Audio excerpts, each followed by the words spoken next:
একটি ঘনকের সমগ্রতলের ক্ষেত্রফল এবং আয়তনের সাংখ্যমান সমান হলে কর্ণের দৈর্ঘ্য কত হবে? তো এখানে ঘনকের কর্ণের দৈর্ঘ্য বার করতে গেলে আমায় ঘনকের একটি বাহুর দৈর্ঘ্য দরকার। তো ধরি একটি বাহুর দৈর্ঘ্য এ একক।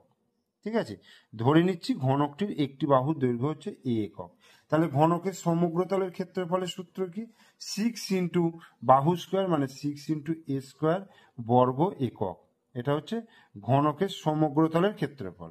আর ঘনকের আয়তনের একক হচ্ছে বাহু টু দি পাওয়ার কিউব, অর্থাৎ এ কিউব ঘন একক। ঠিক আছে, এবার শর্তানুসারে কি হবে? দুটো সাংখ্যমান সমান, অর্থাৎ এই যে বর্গ একক ঘন একক এগুলো আমি দেব না, শুধুমাত্র কি লিখবো? এ কিউব অর্থাৎ আয়তনটা সমান 6a স্কোয়ার সমগ্রতলের ক্ষেত্রফলের সঙ্গে সমান, বা তাহলে a cube minus 6a square equal to 0, বা এ স্কোয়ার কমন নিলে তাহলে এখানে এ মাইনাস 6 ইকুয়াল টু 0।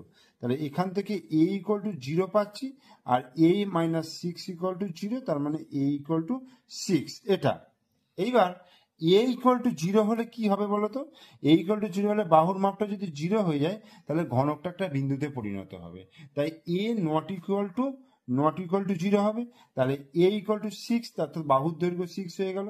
তাহলে ঘনকের কর্ণের দৈর্ঘ্য, তাহলে সূত্র কি? কর্ণের দৈর্ঘ্য সূত্র আমরা কি জানি?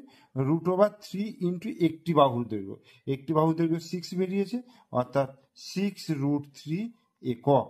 এটাই হয়ে গেল ঘনকটির কর্ণের দৈর্ঘ্য।